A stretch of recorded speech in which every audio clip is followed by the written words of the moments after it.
pasta bake time. So we're going to start off by filling our pan with water about half full. Pasta goes into boiling water, so let's get it on first. And then the next job is to prepare our vegetables. So we're going to slice the mushrooms. It's up to you as to how small you cut them. You can see I'm cutting them quite small there, but if you want them even smaller, that's fine. But you want to make sure you put in the vegetables in. So if you don't like mushrooms, then choose something else.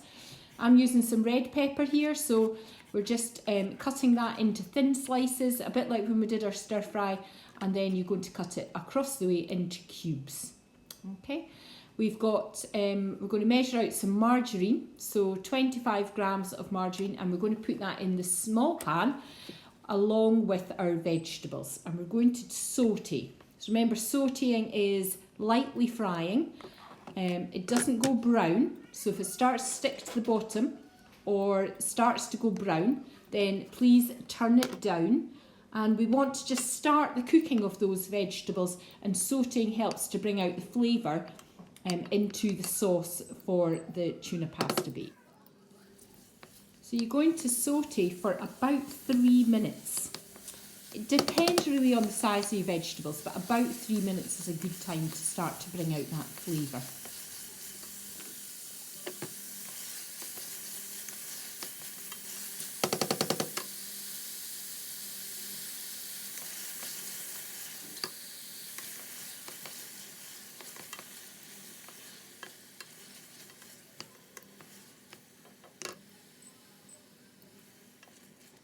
I'm just turning the heat down a little bit. It's getting a little bit too hot, but you still want it to be sizzling. Okay, and the next step is I'm going to weigh out my pasta ready to go in my boiling water. You can see it's just about boiling, so I'm just going to measure that out and leave it in a small bowl just until it starts to boil, and then I'm going to put it in. Okay.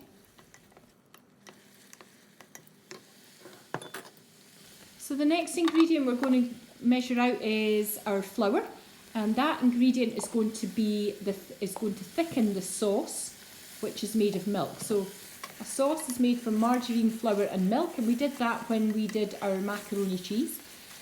This time we've sauteed the vegetables in the margarine, so we're going to add the flour to that pan, and we're going to stir it in until it becomes a paste type mixture looking. You can see it there. It's kind of all stuck together. All the vegetables are kind of stuck in the paste. That's the margarine and the flour. Okay. Once we've done that, we're going to add the milk. Okay, I'm just popping my pasta in because the water's boiling. So we're going to add the milk a little bit at a time. You can see I'm just covering the bottom of the pan, and we're going to stir that round until all the milk is absorbed. Okay, so once you've got it absorbed, then you can add a little bit more. And as you see, it doesn't look like a sauce yet. Okay, it's starting to get a little bit softer, but I'm just putting a little bit of milk in at a time. If you put too much milk in, what will happen is it'll just go lumpy, all right? And you don't want a lumpy sauce. The lumps of the flour mixture don't taste nice. So we're going to add a little bit more, and you can see it's starting to look a bit softer now. It's starting to look like a sauce, but don't think that this is the sauce ready. The flour's not cooked. We haven't added all the milk, okay? But once it gets that soft kind of consistency, then you can add all the milk in. You can see it now, it's really quite runny. It doesn't look like a sauce yet either. So we're going to put it back on the heat at this point, and it says in the recipe to bring to the boil. So it'll take 2 or 3 minutes for that to come to the boil till it's bubbling. You need to stir it all the time at this point.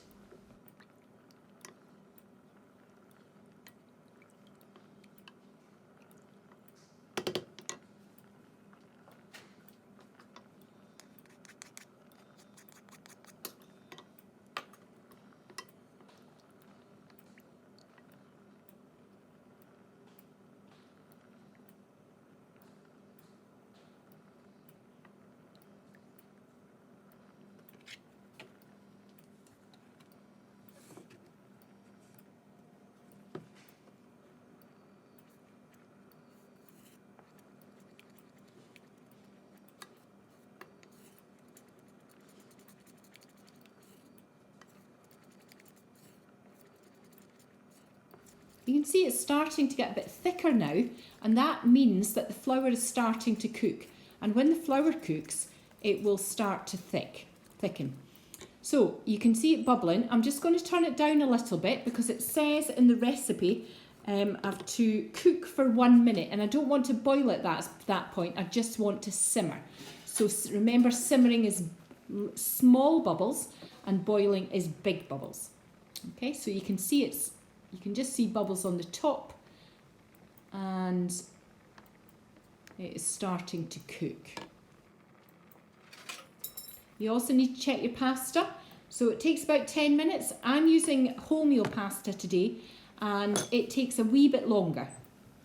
Once your sauce is cooked, you're then going to stir in half of your cheese, peas and or sweet corn. I'm using both today. I need to drain my tuna. So I've opened the lid, and then I'm just draining the water out of that, and I'm going to stir in the tuna to the mixture. So I'm just using a small tin here. It says on the recipe 75 grams, which is about a small tin, but if you've got a bigger tin, then it's maybe about half. Mix all of that together. I'm putting in some salt and pepper, and I'm putting in a little bit of mustard. This is dried mustard, but if you've got like a jar of mustard, you could use that as well. And just give that a good mix. Okay, I'm going to test my pasta again. It's now ready. So I'm going to drain that in my colander, and I'm going to add that to my sauce. Give it a good stir round so that all the pasta is coated with the sauce. And then you're going to put it into the dish. Okay, so it kind of needs to be an oven-proof dish because you're going to put it under the grill. So scrape out your pan and get that nicely into your dish. Okay, so the finishing of the pasta bake just involves the cheese and the breadcrumbs mixed together. I found some tomatoes in my fridge this morning, so I'm just chopping those up, slicing them, and I'm going to put them on top of the mixture. It's always great to put a little bit extra fruit and veg in. Remember, that was our dietary goal for last week.